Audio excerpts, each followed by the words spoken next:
You know, I mean, when you read the caption of the panel, you know, it's about African successes, what and why. You know, so you think, and secondly, because because such issues came up today's morning, you know, so I thought, you know, when we get in there, this will be the opportunity to talk about the fact that, you know, you read statistics about growth in Africa, statistics about, you know, economic successes in Africa, but when you travel to Africa or when you talk to people from Africa, you know, you don't see these things, and people don't feel these things, you know. I give you an example that in the work he said at the beginning.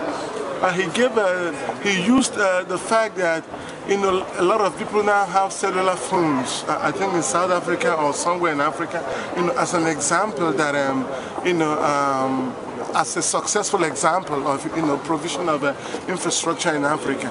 Now, I happen to come originally from Nigeria, and I know that in Nigeria, millions of people have, you know, mobile phones too.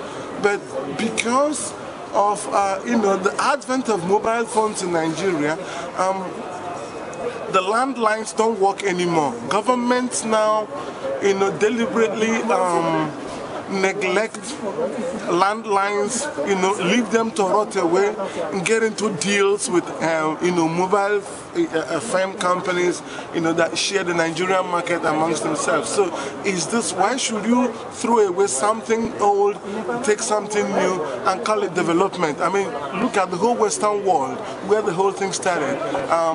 Landlines are still functioning. Example is something like Post. You know, my mother just came around, I was discussing with her and talking, you know, about Post sending letter to Nigeria, and she said, no, it doesn't work anymore.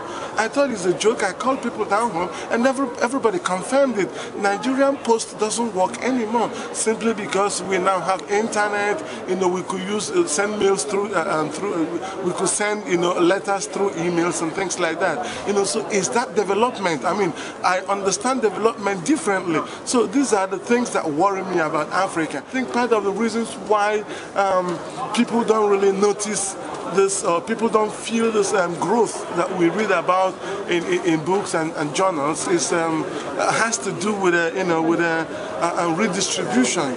The government should really step in there to see that you know, the money, that the income that the states make also somehow get to the people. You know, the problem of redistribution has not really been tackled well in all these conferences. Another thing is the fact that I think we get too satisfied with too little.